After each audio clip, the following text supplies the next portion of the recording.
This episode of Moist Meter brought to you by GODSLAP. Issue 3 is out right now at godslapbook.com. You can find links below in the description. Go check it out. Initiating moisture.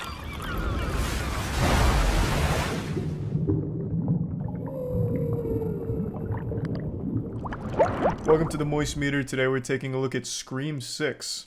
Overall, I enjoyed it. It was good. What if I just ended the Moist Meter there? I won't do that to you. I won't give you those blue balls. I'll go ahead and explain what I liked about it. This movie felt like a very self-aware horror film that actually understood how to build tension pretty efficiently. So, Ghostface is a cool killer. Dead by Daylight, I played him quite a bit. Not that that really matters in the context of the horror movies. It's not like they're referencing Dead by Daylight where he's fucking hanging people on meat hooks or anything. But point is, I think Ghostface is cool, and in this movie, he's at his best ever, I would argue. I still just love the phone calls that he gives where he cosplays as a Reddit armchair psychologist, but is actually able to read the person pretty well and hyper-analyze them and delivers this fucking bone-chilling monologue that's right on the money, always leading to a very tense standoff or a brutal, gory kill. In this movie, that's exercised extensively because the film is very self-aware and actually celebrates all of the previous Scream films as well. All of them get molded together into this one. It's very self-referential, and all of the previous Scream movies, the killers, the characters, they all do have a role to play in the Scream 6, but it's not bad. Like, it's not cheesy, it's not campy, it doesn't come across as, like, ham-fisted. It actually serves the narrative and the plot really well and keeps everything super interesting, and the movie does a great job of having you guessing constantly as to who the Ghostface killer is this time. Who could it possibly be? Because this one's far more menacing than previous ones. He's not, like, tripping over things when people throw something in front of him instead of, like, goofily, cartoonishly falling over it and, like, getting stunned by it because you tipped over a chair on your running around. Like, he'll just, move the chair to the side and continue running right next to you. He actually conducts himself well in a normal fight. So, like, at one point, someone's got a shotgun, he, like, dodges, eventually overpowers a person and shoots them with the shotgun and then starts hunting with the shotgun out. Like, it's a side of Ghostface that I think is newer in terms of, like, how efficient he is as a murderer, if that makes sense. And it's complemented by the fact that the film is smart enough to make these scenes tense. So, while he's hunting with a shotgun, our two main characters are hiding, trembling, and actually making wise decisions in order to get out of that situation. Just overall, I was pretty impressed that they actually built tension in interesting ways. One tool they used a few times is the phone call, like I mentioned.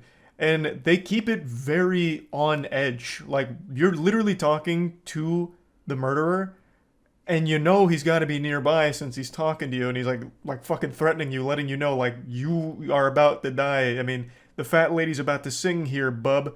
Watch out, Buster, because he's nearby, and he's literally telling you that. And it works because as he's, delivering this supervillain speech, the person is, like, exploring slowly, like, looking for Ghostface anywhere, like, opening a cookie jar, like, maybe he's hiding in there. I don't know, all of it just kind of worked well for tension building. Now, that's not to say this movie's, like, amazing or perfect or anything. It is a good movie, but there are some glaring issues. The biggest one being some characters get stabbed, like, 50 times, and it doesn't matter. Like, it feels like a lot of times the movie pulls punches when it comes to its... I don't want to give any spoilers, but there are some characters here where they'll get stabbed literally 50 times, but they'll keep fighting, and they'll be fine, right? Like, for instance, the main character gets stabbed, like, 3 fucking times at one point, and still is totally fine to, like, run around, fucking, jumping jacks and fighting at all points, even just relaxing casually. Like, it seems like sometimes the stabbings don't matter at all. People will get blasted like a pincushion 50 fucking times and live in the film, which is weird, for obvious reasons. And I think that's a pretty big problem. But another thing is the cops. Like, holy shit, Ghostface kills a lot of people. The body count in this film is pretty high. And the cops show up every single time. So there's like 50 fucking deaths. The cops are there every time, literally seconds after all the deaths happen. And they all involve the main characters, you know, Sam and Tara.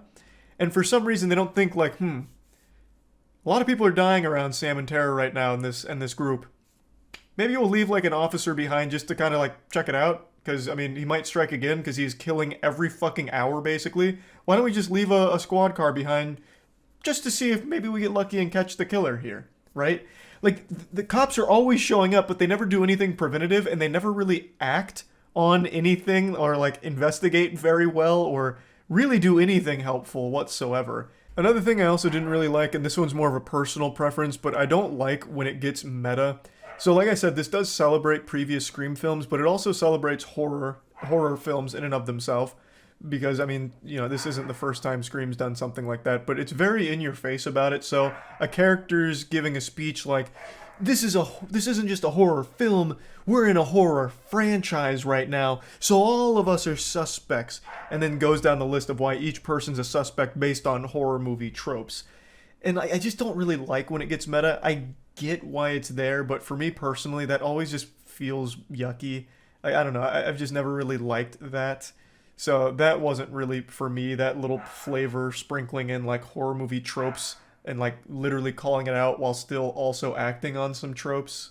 Another thing I'd like to mention is the dialogue. Like, I don't think the writing's bad by any means. I actually think it's pretty good, actually. But there are moments where I had to roll my eyes, where there are points, for example, where one of the characters is saying, like, here's why all of you are suspects.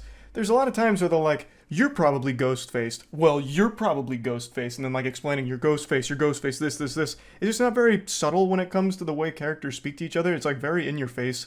And a lot of the writing, at least towards the end when it comes to the reveals, it relies on a lot of plot conveniences in order for that surprise to work. And I do think it does, because I wasn't even close with my guess on who Ghostface was going to be or anything like that. I wasn't even in the right ballpark. But point is, there's a lot of plot convenience that needed to happen there in order for that to even remotely work. So there are just a couple of plot holes when you really start to think about what's happened and how it gets to that moment. But overall, I don't think it's like bad writing. It's just, there's some hit or miss moments, especially like with dialogue in particular.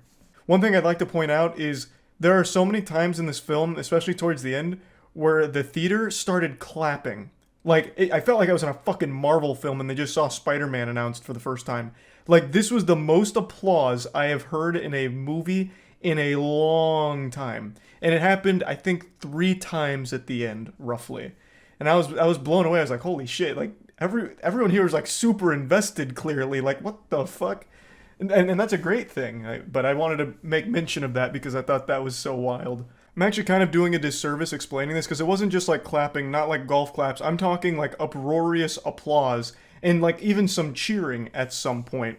Like, I felt like I was at a goddamn sports event, honestly, and the home team had just scored the game-winning bucket. It was nuts, like how animated people got and cheerful at certain moments. But anyway, yeah, I did enjoy the film. Plugging Scream 6 into the moist meter, I'm giving it a comfortable 75%. I liked it. It's not perfect. It's not like amazing or anything, but it is a lot of fun to watch. And that's about it. As most of you know, we started our own comic book series called GODSLAP. Everyone who's read GODSLAP so far has unanimously agreed that it's the best comic ever produced, and GODSLAP is well on its way to becoming the biggest name in all of comics, overthrowing Marvel within the next 5 years, according to recent scientific projections that I'm pulling out of my ass. It's a passion project created by myself, Jackson, Danny, and Matt, and we brought in an industry veteran named Aubrey Sitterson to help write it with us, and we're extremely proud of what we've created.